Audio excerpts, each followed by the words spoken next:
Hello everyone. This video will go through the story of Heavy Rain.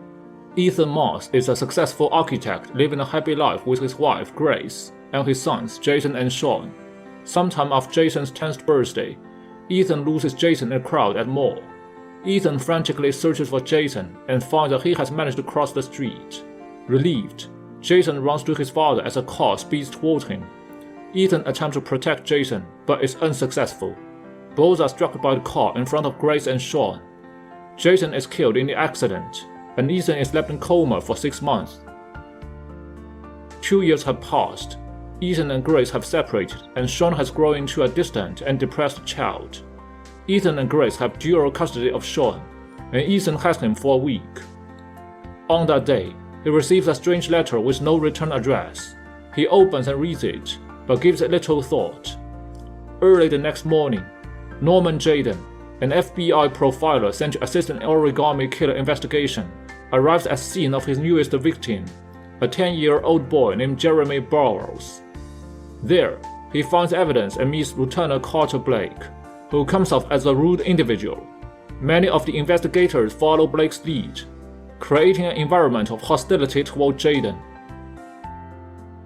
Meanwhile, a retired police lieutenant named Scott Shelby is now working as a private investigator for the families of victims of Origami Killer, a serial killer who kidnaps young boys and murders them. He seeks out Lauren Winter, a prostitute whose son Johnny was one of the Origami Killer's victims. She talks to Scott about her son and his death, but provides little information. Shelby then goes to a small corner store and talks to the store's owner, Hassan, about his son Reza, another victim of the Origami Killer. Hassan gives him a box filled with small origami figurines. He says that he received the box after his son's disappearance, but was unable to save him. Later that day, Ethan takes Sean to the park after school.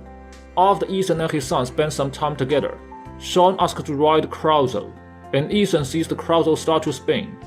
Ethan suddenly blacks out, waking up hours later on an unfamiliar street. He panics and begins frantically searching and calling for Sean all over the neighborhood.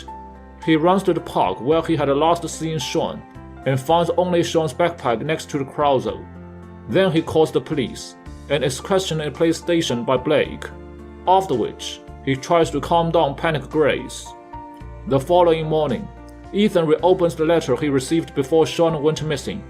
He finds a small ticket inside with the information and a code of a locker at Lexington Station. He rushes to the train station, only to find that it's crowded with people. He breaks down and suffers a severe anxiety attack due to his agoraphobia. When he manages to calm himself, Ethan finds a property locker and opens it. Ethan checks into the Crossroad Motel and opens the box he found in the locker. Inside, there are 5 origami figurines: a bear, butterfly, lizard, shark, and a rat, as well as a gun, a cell phone, and a chip. He inserts the chip into the cell phone and sees Sean in a well, crying for help. He opens the bear figurine and is given an address to a mechanic's garage, and also receives a parking stub from the box. There, he is given a key to a car. He opens the car and finds a GPS that directs him to his next destination and gives him detail of his first trial. He must drive for 5 miles into oncoming traffic on a busy highway, and he must reach his destination in 5 minutes. Ethan managed to complete his first trial, though he is greatly injured and destroyed the car in the process. He is given a first random set of letters to complete Handman, which will direct him to the location of his son.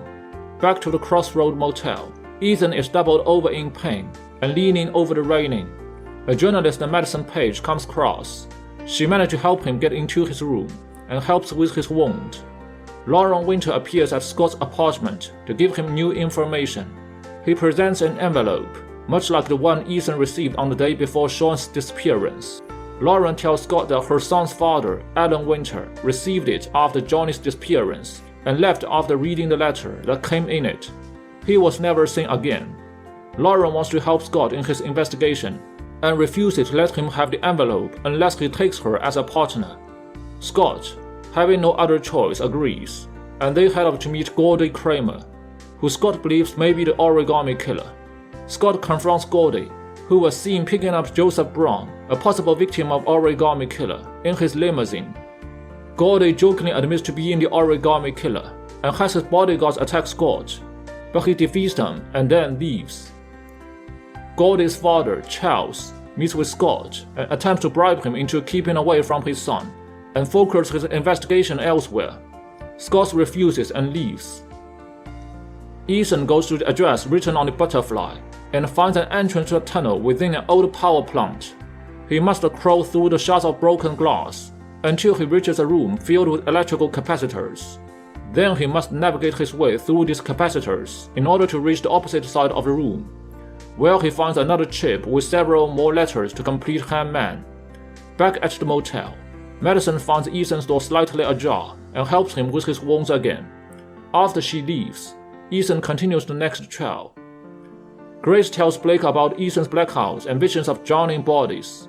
Norman and Blake head to Ethan's psychologist, who reviews the origami figure Ethan dropped in his office. At this point, Blake firmly believes Ethan is the origami killer.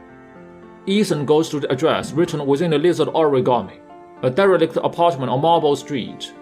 Unbeknownst to Ethan, police follow him and surround the building.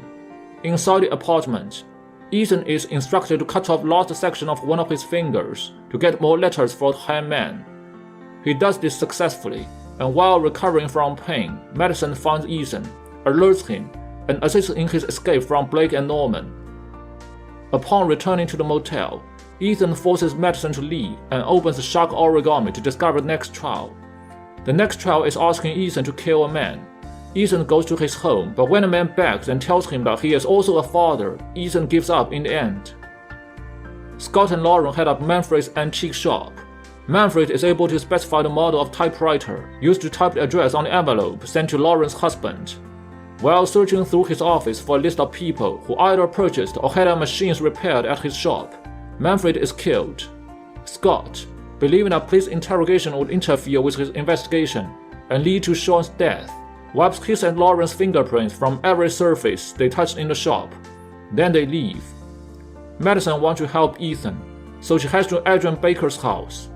As Baker owns the apartment on Marble Street, she believes that he may be or knows something about the origami killer. Madison is knocked out by consuming the drugged drink offered to her.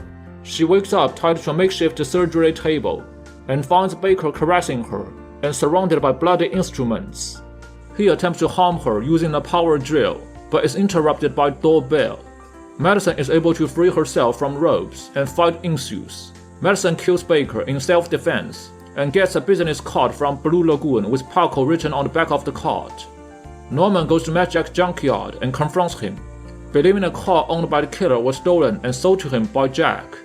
Mad Jack refuses to cooperate and insists that Norman leave. While snooping, Norman discovers a corpse in an acid bath. Mad Jack returns and they begin to fight. Norman defeats and arrests Jack. Meanwhile, at Scott's apartment, Lauren reveals that she has stolen Manfred's list. They cross-reference lists from Manfred's shop with a list of local people who subscribe to origami magazines in the past 30 years. They find only one name on both lists, John Shepard, a boy who died over 30 years ago at the age of 10. Lauren and Scott find John Shepard's grave and are told that John drowned as his brother watched helplessly. Lauren suggests that brother is the killer. As they leave the cemetery, Scott sees Charles Kramer placing flowers on John Shepard's grave. Madison goes to Blue Lagoon and finds that Paco is the owner of the club. He managed to impress him by dancing seductively. They go to his office, where Paco forces her to perform a striptease for him. Madison is able to knock him out and holds him at gunpoint. Madison discovers that a man by the name of John Shepard rents the apartment on Marble Street. Madison leaves just as Jaden arrives. Upon entering Paco's office, Jaden finds him dead and fights his killer, who is able to escape. Madison and Ethan return to motel. The police arrive at motel while Madison goes out for food. She is able to call his room, allowing him to escape.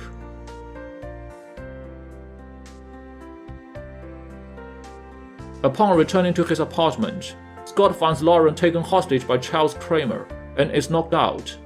He wakes up and finds they are trapped in his car, which is now at the bottom of the lake. Scott is able to free himself, but Lauren is drowned. Scott, desperate for revenge, returns to Kramer's mansion, killing his bodyguards. Scott finds Charles, who admits that his son Gordy killed Joseph Brown as a copycat crime to get some sort of sick thrill, but this murder was a one-time event, and Gordy is not Origami Killer.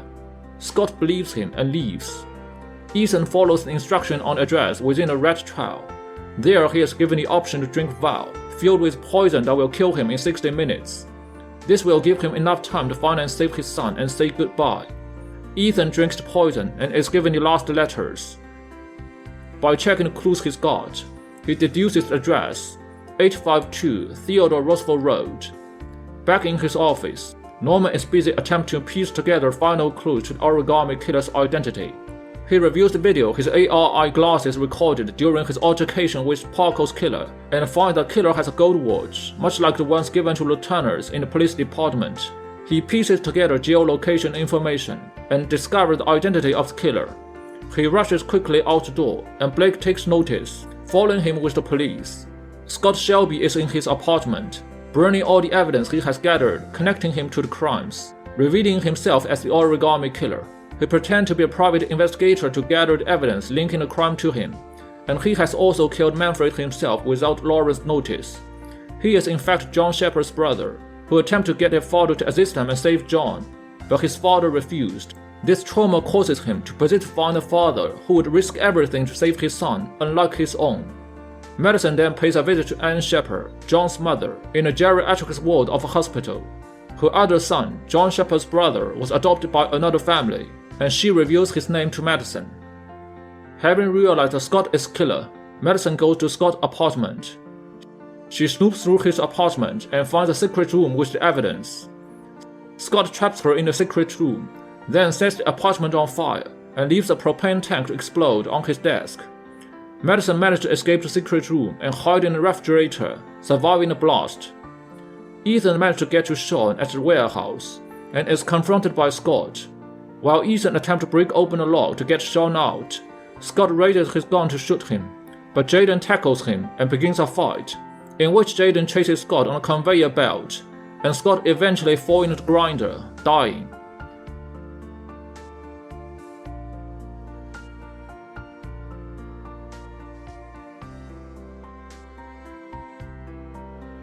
Ethan gets Sean out of the well and successfully revives him. Madison arrives at the warehouse and evades the police. She enters the warehouse and together, she, Ethan, and Sean leave the warehouse unharmed. The crime of Origami Killer is resolved, with TV news reported. Ethan, Madison, and Sean later move into a new house, and they plan to start a new life as a family.